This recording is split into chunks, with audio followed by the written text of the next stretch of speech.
I loved this question from a group I was working with in sales training recently. The question was, Justin, you talk about consultative selling.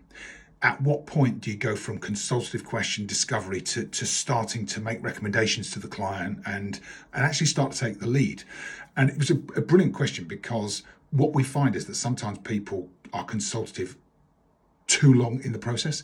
And actually, when you think about it, well, I describe the customer journey, and the early parts of the customer journey, the customer is looking to you for credibility. So in the first instance, you have to be able to share knowledge and build your authority.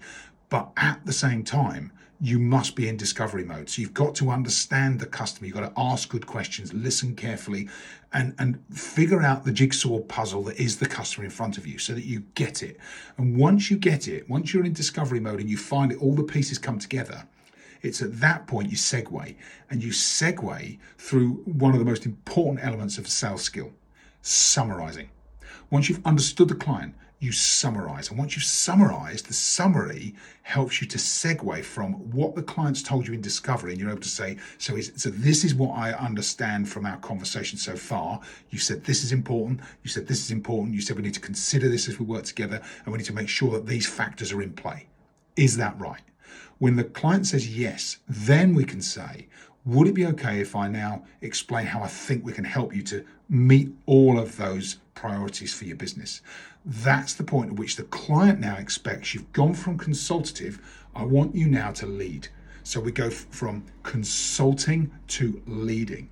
And that switch is vital, because if you keep on consultatively selling through the solution stage, yes, you want to do some checking that it meets the client's needs.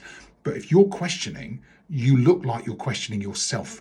We have to move from consulting to leading as we go through the process. And it's such an important distinction. So that's how we described it and understood it. It takes some time to practice this, but practicing is really important. Getting our sales teams to understand consultative early, leadership later on. You give the client confidence that you know what you're doing and that you're able to lead them and guide them so that they get the result that you've committed to them.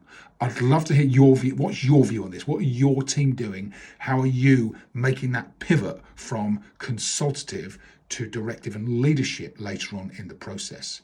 Let me know in the comments.